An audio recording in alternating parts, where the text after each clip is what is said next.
Just hit the subscribe button, the red button, underneath this video over to the right, and that'll sign you up on my YouTube channel. And then you can hit the small bell icon, so a little bell will go off and tell you each time I've started to broadcast a new one. I hope you enjoy it. I'm noticing increasing similarities between the period leading up to the 2020 election and that leading up to the 1972 election. History may be repeating itself.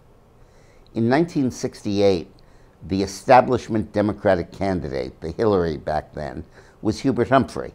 Like Hillary, he had run before and lost. Like Hillary, he was the mainstream centrist Democratic candidate. And like Hillary, he defeated a left-wing challenger, McCarthy, Kennedy, and ultimately McGovern. Of course, in this period, Hillary defeated Bernie Sanders. And the conclusion the left drew from that defeat in 1968 was that they would never again nominate a centrist establishment candidate, that they would lose with that, and that they needed someone who represented the true revolutionary left-wing agenda. So they took over the Democratic Party, and in 1972 changed all the rules and nominated George McGovern. And the media cheered them on. The media saw that they could win.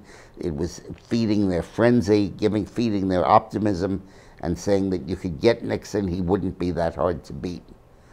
Now we have the media doing the same thing, cheering on the left, telling them that they can defeat Trump, giving them all the coverage they need, focusing on their socialist agenda, and being very positive about the alternatives. But in 1972, the left ran into a brick wall called the United States public. And when Nixon explained what McGovern was really for, it was a massacre in the election. Nixon carried 49 states. The only one he lost was Massachusetts and the District of Columbia. And in the popular vote, he got 61% and held Humphrey to 37%. I think that's what is, not quite by these numbers, but I think that's where the left is headed in 2020. Once they get out of that warm incubator of the media and the echo chamber that follows it, and they confront the reality of a citizenry that is not willing to move that far to the left and not willing to spend that kind of money, I believe they're going to hit a brick wall. And just as Nixon was not the key issue in 1972, but McGovern was, so in 2020, for all his controversy, Trump will not be the key issue. The Democrats will be, the socialist agenda.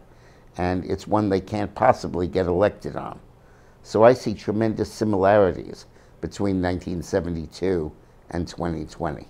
I've just written a new book, 50 Shades of Politics, which is unlike anything I've written before. It's a series of 100 short, 2 pages each, autobiographic essays and stories and vignettes and tales from my career in politics, my time with Clinton, my work in 40 countries around the world and in every state in the country. You can't buy it in bookstores, but you can online at Amazon.com.